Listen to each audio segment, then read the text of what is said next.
this is a film within the film, and it's a zombie film. So we have a zombie set that's making a really cheesy zombie film, and that set gets overrun by zombies. Now, we follow a runner who's on set for the very first time in his career, and to say the least I can, he gets kind of run down by the filmmaking experiences before zombies just kill shit. I'm sensing a little bit of personal experience within our main character, Wesley, when he goes on set. Would this? Yes. Look, absolutely. I mean, I was a runner, that's what I started off doing. I was a runner over in London, and I worked for a production company over there, and, obviously what you quickly realize is you are the bottom, the very bottom of the totem, and you don't get treated particularly well. And I also think that, I guess, the film experience can be one where you kind of, everyone goes in with, their dreams and their hopes and very ambitious and very excited, and they're going to be the next Peter Jackson, the next Spielberg, whatever. And then when you see the reality of it, you're like, actually, this is a lot harder than I thought. And I think that's the same with Wesley's experience. He comes in thinking, he's going to be discovered overnight.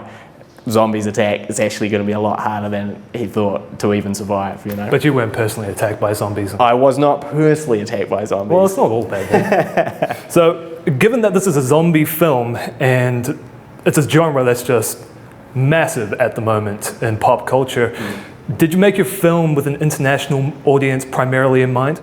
I certainly thought about an international audience just from the perspective of films that I'm attracted to and that appeal to me. So I guess that was, just in part what I'm drawn to. But also I think I just wanted to, I thought I had a unique story and a unique take on the zombie genre and something that hadn't really been seen before. And so I guess an original story was what motivated me the most. Now, the zombie genre, people would have thought that would have died a few years ago. Yes. Except now it's stronger than ever.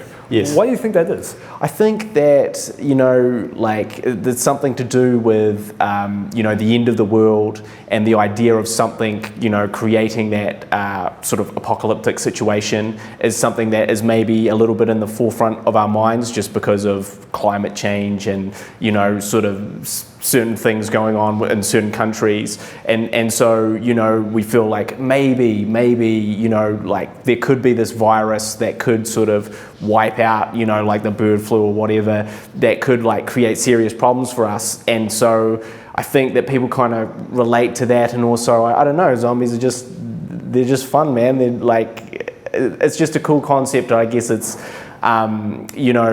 disposable human beings, I suppose, where it's okay to be if they get beheaded or blown away or whatever, because they're not real people anymore. And so that's a bit of an outlet for the audience to sort of, distance themselves and enjoy that instead of that's a real person being killed, Yeah, plus it seems to be that there are new things happening with the zombie genre every month, it seems. I just saw a trailer to Cooties, right, which is about a primary school where the kids start to become zombies, right, and other teachers have to deal with that and try to contain it. Was trying to find an original approach to zombie movies what made you want to make this film, or did you just want to make a zombie film no matter what? No, absolutely. I wanted to take an original slant. So, I mean, I'm a huge zombie fan, and, I sort of grew up on the Resident Evil games. And so, I've been playing those games when I was 16. I started watching those films about that time and just sort of fell in love with it. And I always wanted to make a zombie film, but I also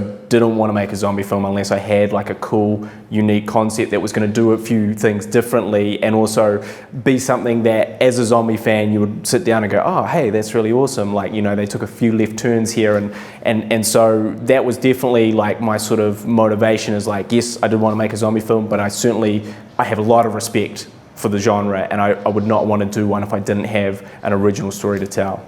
How long did I Survived the Zombie Holocaust take to make? Well, that's a good question. We started filming it, it was written in 2010. We filmed the majority of it in 2011 over a 5-week shoot, and then we did subsequent pickups in 2012 and 2013. So, and now it's just coming out. So I would say, to be truly completed has been a 5-year journey. I'll go back to the 5-year journey thing. Okay. But can you tell us the budget?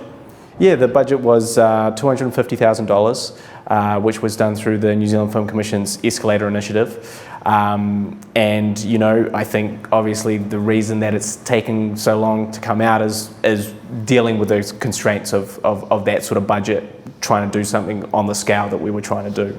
When did the escalator scheme kick in? Was it at the very start of production or sort of midway through? Yeah, it was at the start of production. I mean, basically, I wrote the script beforehand. That was part of the application process, and we prepared a budget and we got some sponsors in place and stuff like that. So we sort of did, I guess, pre-production, and then we found out we were successful, and then went into full sort of pre-production towards the end of 2010. Now, I want to come back to the 5-year thing because Sure. There's a character in there, the director, who has a particular line of dialogue, Yes. which I'm still wondering if it's actually a dig at the Film Commission or simply from the perspective of a character who's Right. not very good at making films, digging into the Film Yes. Commission. And he mentioned that it took him 10 long years. Yes. Obviously, that's cut in half, but was there any sort of angst behind that line? To be honest, I think, certainly when I started off making films, it seemed like, maybe the Film Commission wasn't interested in genre films. That's obviously changed. I mean, the reason that, they gave me the money to make this, that, you see Housebound, you see Deathgasm, so that slant has changed. So maybe there was an element of that when I wrote the script. But I also think, to be honest, that character was, that was, about his journey, and what happened as we went through this process is I became more and more like that director, and it was sort of life imitating art, where I was obsessed with trying to finish this film, and it was I was going through how to do it, and I think so what started as a joke, now I empathize a lot with him. I am almost SMP. So this film is a pretty interesting release schedule. It's coming out for a very limited run in cinemas, Yes. and it's also being released on VOD at the same time. Yes. But what's really interested me is this association with Tugco.nz. Right.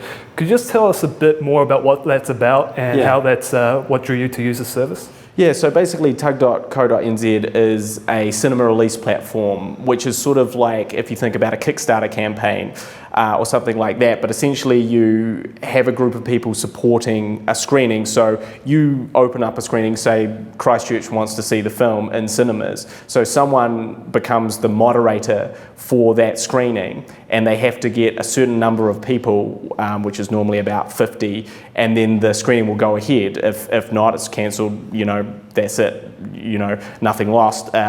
If the screening does go ahead and the more people they get, the better, because that person who was running the screening and gets 5% of the profits. And so it's just a good way for, people it's always these sort of smaller films and niche films is like, I'd love to see that in the cinema, but we can't, how can we do it? Well, you can request one of these screenings, and, and the Tug sort of organise all the cinema stuff for you. It's just a matter of getting those people to basically sign up for it, and then you can see those films in cinema. So it's just a way for us to get the film out there to sort of those hardcore fans, those zombie fans who were like, oh man, I'd love to see it on the big screen.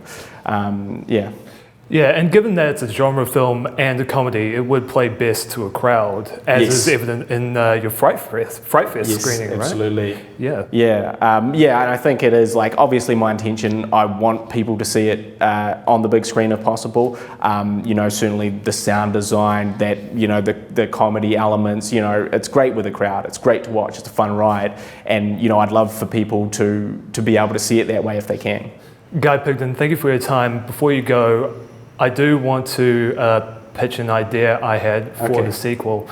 Now, what if you starred in the sequel, I Survived a Zombie Holocaust, instead we call it I Survived a Zombie Holocaust, where your film set actually got overrun by zombies. Right.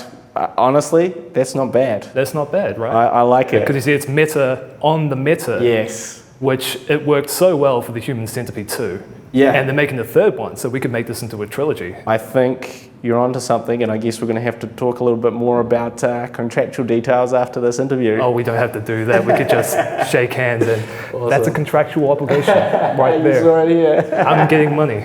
Cool. Thank you for your time. Thank you very much. Awesome. Cheers. Yay. Cool.